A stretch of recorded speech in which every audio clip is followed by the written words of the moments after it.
नमस्कार कैंसर यानी कर्क राशि में Suresh Gaur triple S Hindi tarot से।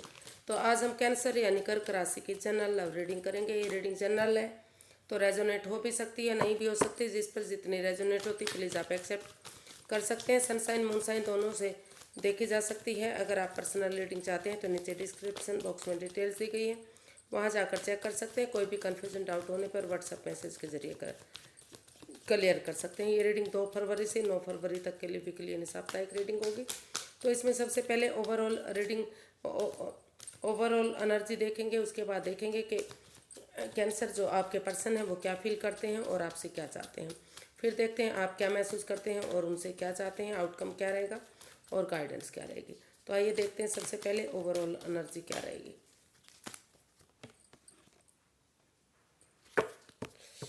तो जिस रिश्ते को आप बर्डन या बोझ मान रहे थे, या जो आपके या किसी और चीज़ को लेकर जो रेस्पॉन्सिबिलिटीज, जो जिम्मेदारियाँ, जो बर्डन जो उठाने में असमर्थ थे, आप जो उठा नहीं पा रहे थे, आपको लग रहा था ये रिश्ता आपके लिए बोझ बन गया है, रेस्पॉन्सिबिलिटीज़ आप उठा नहीं पा रहे, तो कहीं उन चीज़ों से हो सकता है कि आपको निजात मिलेगा। कुछ लोगों के लिए नई मतलब ये रिश्ता नया रिश्ता बर्डन या बोझ भी हो सकता है। आगे क्लैरिफाई करेंगे इनको और कार्ड्स बताएंगे कि एक्चुअली हो क्या रहा है। लेकिन अभी फ़िलहाल के लिए लग रहा है कि उन जिम्मेदारियों से, उन परेशानियों से आप बाहर निकलते दिखाई दे रहे हैं जिस चीज़ों से आप लंबे समय से जूझ रहे थे।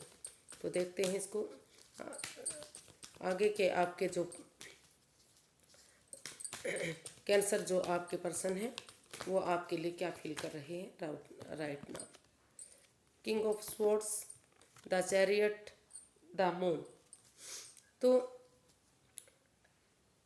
कैंसर जो आपके पर्सन है, इस अननोन फियर से, इस डर से, जो वो डरावने सपने हैं जो सोच सोच कर भारी भरकम बने हुए हैं, उनको बार बार लग रहा था कि आप उनको आपकी वजह से वो पनौती में है, डर है, कोई दुख तकलीफ है, आप उनके साथ लॉयल नहीं है, ऑनेस्ट नहीं है, कुछ छिपा रहे हैं, कुछ चीटिंग, फ्रेब, धोखाधड़ी ऐसा हो रहा है। तो अब उन्होंने सोच लिया कि अब उस अननोन फियर में इन सपनों से नहीं डरेंगे और वो पॉजिटिव बनते हुए, बजाय कि एंजाइटी स्ट्रेस में रहने के, वो सोच रहे हैं कि आमने सामने अगर खुलकर बातें हो जाती हैं, इस रिश्ते में क्लैरिटी आ जाती, क्लियर कट कम्युनिकेशन होता है, रिश्ता बनता है या नहीं बनता वो बाद की बात है। लेकिन अगर खुलकर बातें हो जाती हैं तो अगर फ्यूचर बनता है, रिश्ता फिर से आगे बढ़ता है, तो रिश्ते में क्लैरिटी और क्लियर कट कम्युनिकेशन होगा।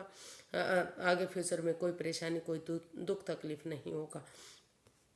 तो इसलिए वो फील कर रहे हैं, महसूस कर रहे हैं कि इस अननोन फियर से बाहर निकलते हुए वो एक डिटर्मिन्ड बंदे की तरह, एक सिपाही की तरह करेज, हिम्मत और साहस के साथ बिना गिव अप किए, ऑनेस्टी, ईमानदारी और लॉयल्टी के साथ इस रिश्ते में आगे बढ़ने के बारे में सोच रहे हैं। और इस रिश्ते में वो रिकॉन्सिलेशन चाहते हैं। फिर से महसूस कर रहे हैं कि अगर वो आगे बढ़ेंगे, इस डर से बाहर निकलेंगे, इन जिम्मेदारियों को, जो ये रिश्ता बर्डन और बोझ लग रहा है, उसको फिर से एक मौका देंगे, तो दोबारा से ये रिश्ता जो है आगे बढ़ सकता है, रिकॉन्सिलेशन हो सकता है। तो इसलिए इसी उम्मीद के साथ वो आगे बढ़ने के बारे में सोच रहे हैं और इस बर्डन बोझ को कम करना चाहते हैं। देख लेते हैं वो आपसे क्या चाहते हैं।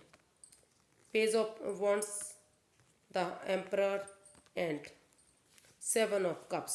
तो कैंसर जो आपके पर्सन है वो, हालांकि उनके पास और ऑप्शन भी हैं, हो सकता है कि उनके पास बहुत सारे रिश्ते आए हैं, लेकिन अभी अभी कन्फ्यूज़न में है कि उन्हें क्या करना चाहिए, क्या नहीं करना चाहिए। तो इस कन्फ्यूज़न से बाहर निकलते हुए वो इस रिश्ते में एक फिर से रुक कर, ठहर कर, सोच विचार करके उन्होंने डिसाइड किया है। वो उन्होंने महसूस किया है कि वो इस रिश्ते में फिर से आगे बढ़ेंगे। भले ही ये डिसीज़न लेना उनके लिए हार्श हो सकता है, हार्ड हो सकता है, कठिन हो सकता है, लेकिन उन्होंने डिसाइड किया है, क्योंकि वो इस रिश्ते से जुड़ा हुआ महसूस करते हैं, अटैचमेंट महसूस करते हैं वो महसूस करते हैं कि ये रिश्ता उनके लिए ही बना है। तो इस रिश्ते में वो यही डिसाइड करना चाहते हैं कि वो अगर पुरानी बातों को भुलाते हुए, उस बर्डन को, उस बोझ को ख़त्म करते हुए अगर एक नई बिगनिंग, एक नई शुरुआत करते हैं, ये एनर्जी नई हो सकती है। एक एक यंग एनर्जी हो सकती है, लेकिन यंग एनर्जी एक इमेच्योर एनर्जी यंग एनर्जी के साथ मिलकर अगर आगे बढ़ेंगे, भले ही एज डिफरेंस क्यों ना हो, लेकिन एक बिगिनिंग, एक शुरुआत करेंगे, एक नई ताजगी के साथ, एक नए जोश के साथ, एक नए हौसले के साथ कि उन्हें इस रिश्ते में फिर से एक बनना है, फिर से आगे बढ़ना है। उन परेशानी दुविधाओं को ख़त्म करेंगे, डेट्स पर जाएंगे, टाइम स्पेंड करेंगे, एक दूसरे की भावनाओं को समझेंगे, प्यार से, प्रेम से फिर से इस रिश्ते में एक बिगनिंग शुरुआत करेंगे, तो इस रिश्ते में प्रॉस्पेरिटी आएगी, सुख समृद्धि आएगी, खुशहाली आएगी। और वो इस चाहते हैं कि इस रिश्ते में वो जो कैंसर है वो इस रिश्ते में उनका साथ दें, परिवार और फैमिली का सपोर्ट लेते हुए वो इस रिश्ते में उनकी मदद, आगे बढ़ने में उनकी मदद करें। एक फैमिली, एक परिवार वो उनके साथ बनाएं। इसके लिए चाहे वो परिवार और फैमिली की मदद ले सकते हैं, उनका आशीर्वाद लेते हुए वो आगे बढ़ सकते हैं, ऐसा वो फील कर रहे हैं। तो देखते हैं कैंसर आप क्या महसूस कर रहे हैं अपने पर्सन के लिए।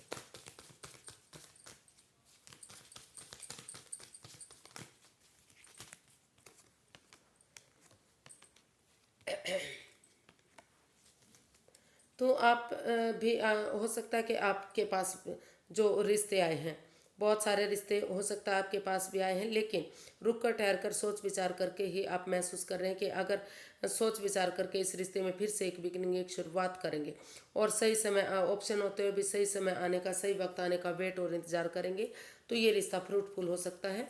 घर बनना, घर बसना, स्टेबिलिटी, खुशहाली, नेम और फेम आपको इस रिश्ते से मिल सकता है। तो इस कन्फ्यूज़न से या इससे बाहर निकलते हुए आप रुक कर ठहर कर सोच विचार करके इस रिश्ते में आगे कदम बढ़ाना चाहते हैं और सही समय आने का, सही वक्त आने का वेट और इंतजार करने के बारे में सोच रहे हैं। आपको लग रहा है कि भले ही रिश्ता धीरे धीरे आगे बढ़े, लेकिन आगे जाकर ये रिश्ता आगे बहुत अच्छा जा सकता है, खुशियों में तब्दील हो सकता है, घर बनना, घर बसना, सब कुछ इसमें हो सकता है।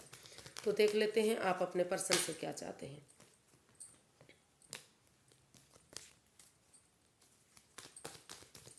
कैंसर आप अपने पर्सन से क्या चाहते हैं। 3 of pentacles, wheel of Fortune and 7 of pentacles. तो आप अपने पर्सन से चाहते हैं कि आप बहुत लंबे समय से वेट और इंतज़ार कर रहे हैं, अपने पर्सन का वेट कर रहे हैं कि उनके पर्सन की तरफ से उनका गुड न्यूज़ मिले, गुड मैसेज मिले, वो इस रिश्ते को फिर से आगे बढ़ाएं, लेकिन हो कुछ भी नहीं रहा। हो सकता है कि आपके पर्सन भी वेट और इंतज़ार कर रहे हैं, दोनों तरफ से ही वेट और इंतज़ार हो रहा है, लेकिन कुछ भी चीज़ें आगे नहीं बढ़ रही है। तो आप चाहते हैं कि इस रिश्ते में जो लक की पीरियड, लक की समय आपके फेवर में आ रहा है, तो उसको यूटिलाइज़ किया जाए।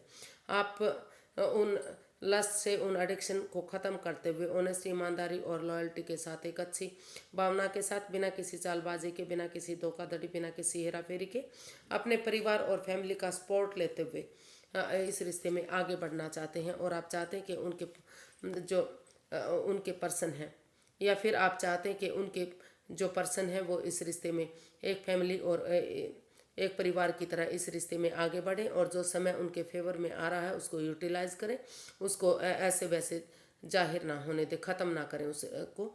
और अगर वो किसी नॉन पर्सन की मदद लेते हुए या अपने परिवार, फैमिली की या गुरु मेंटोर की मदद लेते हुए इसमें आगे बढ़ेंगे, तो भाग्य भी उनका साथ देगा, समय क्योंकि उनके फेवर में है और चीज़ें आगे बढ़ सकती हैं। इसमें अगर कोशिश करेंगे तो जो है 10 दिन से ये लकी पीरियड समय शुरू हो सकता है, और 10 सप्ताह तक ये बिगड़ा हुआ रिश्ता फिर से बन सकता है अगर आप कोशिश करेंगे तो देख लेते हैं इसका जो है आउटकम वो क्या रहने वाला है।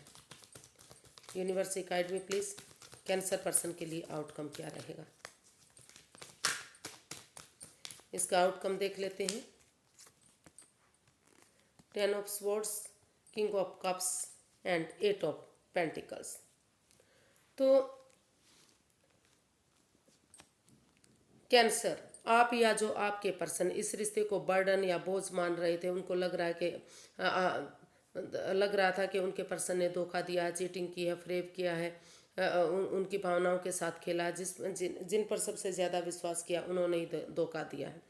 या तो ऐसा आप महसूस कर रहे थे या आपके पर्सन, लेकिन आपने सोच लिया, ठान लिया कि इतना आपने या आपके पर्सन ने, या हो सकता है कि दोनों ने ही ये सोच लिया है, ठान लिया है कि अगर भले ही इस रिश्ते में परेशानी और तकलीफ रहा है, लेकिन जैसे अंधेरी रात के बाद एक उजाला, सुबह उजाला होता है, एक नई किरण के साथ रोशनी होती है, तो उसी उम्मीद के साथ आपने सोच लिया है कि आप इस रिश्ते को एक मौका और देंगे, क्योंकि दोनों तरफ से ही इस रिश्ते में इमोशंस और प्यार प्रेम है। तो इसलिए आप अपनी एनर्जी, एफर्ट और मेहनत करना चाहते हैं और इस रिश्ते को सक्सेसफुल बनाना चाहते हैं। तो इसका आउटकम जो है काफ़ी सक्सेसफुल हो सकता है, कामयाब हो सकता है, अगर आप उठ कर चलेंगे उन पुरानी परेशानियों को, दुख तकलीफ़ों को भूलते हुए अपनी एनर्जी, एफर्ट और मेहनत लगाते हैं, तो सक्सेसफुल ये इसका आउटकम बता रहा है कि ये रिश्ता फिर से जो है आगे बढ़ेगा, फिर से ये खुशियों में तब्दील होगा। तो देख लेते हैं यूनिवर्स की तरफ से जो है क्या गाइडेंस रहेगी। यूनिवर्स गाइडेंस दीजिए प्लीज़, कैंसर पर्सन के लिए क्या है, कैंसर के लिए का गाइडेंस क्या रहेगी, कैंसर पर्सन के लिए गाइड कीजिए please. Night of cups, the moon and queen of cups. तो यूनिवर्स ये गाइड करना चाहते हैं कि इस रिश्ते में जो भी थर्ड पार्टी सिचुएशन रही है, या जो इस रिश्ते को सोच सोच कर भारी भरकम बनाया हुआ है, कैंसर या कैंसर के पर्सन दोनों सोच रहे हैं कि इस रिश्ते में थर्ड पार्टी सिचुएशन है, कि कोई तीसरा पर्सन इन्वॉल्व है, तो बजाय के तीसरे पर्सन की बातें मानने के अगर एक दूसरे के साथ क्लैरिटी लाएंगे, क्लियर कट कम्युनिकेशन करेंगे, खुलकर बातें करेंगे, बजाय के एंजाइटी, स्ट्रेस में रहने के, अननोन फियर में रहने के, डरावने सपने देखने के, उनसे बाहर निकलेंगे और उनकी तरफ एक अपने पार्टनर की तरफ एक नई बिगनिंग, नई शुरुआत करेंगे, एक गुड न्यूज़ लेकर जाएंगे, एक ऑफ़र लेकर जाएंगे, शादी का प्रपोजल लेकर जाएंगे कि वो इस रिश्ते को एक्सेप्ट करने के लिए तैयार हैं, रेडी हैं। और चुप्पी और खामोशी के साथ जब तक सही समय, सही वक्त नहीं आ जाता, self healing, self love, self care करेंगे। मतलब हीलिंग मेडिटेशन के दौर में रहेंगे और चुप और खामोश रहेंगे, और उनकी तरफ एक बिगनिंग, उसके बाद एक बिगनिंग, एक शुरुआत करेंगे। तो धीरे धीरे करके ये समझेंगे कि जब तक सही समय, सही वक्त नहीं आ जाता, अगर कोई राज मिस्ट्री रहस्य है भी इस रिश्ते के बारे में जानते हैं, तो वो अपने तक सीमित रखेंगे। तो धीरे धीरे करके जो है रिश्ता आगे बढ़ सकता है, खुशियों में तब्दील हो सकता है।